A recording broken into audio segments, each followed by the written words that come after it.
तुमची मुलं आता टीव्ही बघत असतील तर त्यांना खरंच हा रिपोर्ट पाहू देऊ नका, कारण शिक्षण संस्थेवरचा त्यांचा विश्वासच उडेल। शिक्षक कसे नसावेत याचा हा उत्कृष्ट नमुना पहा। मुलांनो, कृपया ही बातमी तुम्ही पाहू नका। शिक्षकांबद्दल आदर ठेवायचा असेल तर डोळे बंद करून घ्या। आम्ही इतकं टोकाचं सांगतोय कारण शाळा नावाच्या पवित्र वास्तूमधला निलाजरा गोंधळ आम्ही तुम्हाला आता दाखवणार आहोत। मुलं शाळेला जितक्या दांड्या मारत नसतील त्याही पेक्षा जास्त दिवस शिक्षकांचा संप असतो। या संपाचं महत्त्वाचं कारण म्हणजे अतिरिक्त शिक्षकांना नियमित करा। राज्यभरात जवळपास 45,000 शिक्षक अतिरिक्त ठरलेत। राज्य सरकारनं यावर तोडगा काढण्यासाठी अतिरिक्त शिक्षकांची यादी मागवली आहे।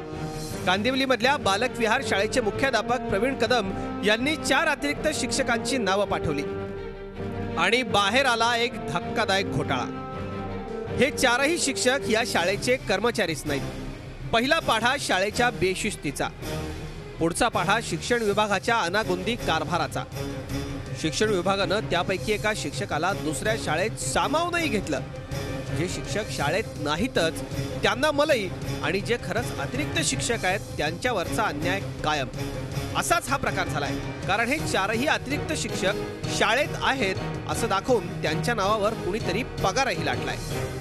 इथे 23 वर्ष झालं सेवा करतोय आणि जी 4 नावं बोगस म्हणून मुख्याने आमच्या कळवलेलं आहे डिपार्टमेंटला, ती माझ्या शाळेमध्ये कर्मचारी नाही आहेत। आजपर्यंत तरी माझ्या ऐकवात नाहीत किंवा शाळेमध्ये नाहीच आहेत। 18 वर्ष मी या शाळेमध्ये नोकरी करते आणि हे जे काही 4 शिक्षकांची नावं आम्हाला जी समजलेली आहेत ती माझ्या तरी मी 18 वर्षामध्ये ह्या शिक्षकांना मी कधी पाहिलं नाही आणि कोणत्याही कामासाठी जे म्हणजे इतर काही अन्य काही कामं असेल तिथेही त्या शिक्षकांची नावं कधी मी ऐकलेलीच नाही आणि हा एक प्रकारचा खूप मोठा म्हणजे भ्रष्टाचार आहे। 4 नावं समजा न घुसवता किंवा असं बेकायदेशीर काम न करता रितसर आमच्याच नावाचा विचार झाला असता तर कदाचित इतर ठिकाणी आम्हाला शाळा मिळाली असते आणि आमचं समायोजन झालं असतं। या प्रकरणी आम्ही शाळेच्या मुख्याध्यापकांना जाब विचारण्यासाठी गेलो तेव्हा मुख्याध्यापक सुट्टीवर गेले होते, पण संस्था चालकांनी या प्रकरणाची दखल घेतली आहे। खरं म्हणजे हा जो प्रकार आहे हा एक प्रकारचं रॅकेट आहे।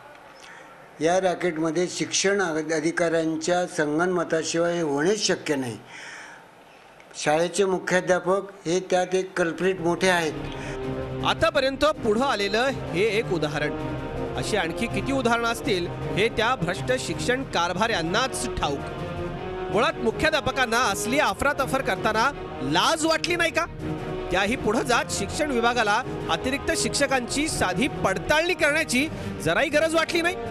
दरवर्षी पटपडताळणी काय आंधळेपणानं केली जाते का? त्यापेक्षाही धक्कादायक म्हणजे शिक्षणाचा धंदा करणारं हे मोठं रॅकेट शिक्षण विभागात आहे का? आणि असेल तर या धंदेवाई कारभाऱ्यांवर कारवाई होणार का आणि कधी? या सगळ्यात महत्त्वाचं म्हणजे मुलांसमोर तुम्ही कसले आदर्श ठेवताय याचं तुम्हाला जराही भान नाही का? बोगस अतिरिक्त शिक्षक घोटाळ्या प्रकरणी बालक विहार शाळेच्या मुख्याध्यापकांची चौकशी तर सुरू झाली आहे, पण बोगस शिक्षक दाखवून त्यांना दुसऱ्या ठिकाणी नोकरी मिळवून देण्याचं काम एकटा मुख्याध्यापक स्वतंत्रपणे करू शकतो का? शिक्षण विभागाची फसवणूक करणं इतकं सोपं आहे का की या घोटाळ्यात शिक्षण विभागाचे अधिकारीही सामील आहेत? या सगळ्याची पारदर्शीपणे चौकशी होणं अत्यंत गरजेचं आहे। त्यामुळे शिक्षण मंत्री या प्रकरणी दखल देतील का असा सवाल या निमित्तानं उपस्थित होतो। व्हिडिओ जर्नलिस्ट प्रफुल्ल परिहारसह दीपाली जगताप पाटील, झी मीडिया, मुंबई।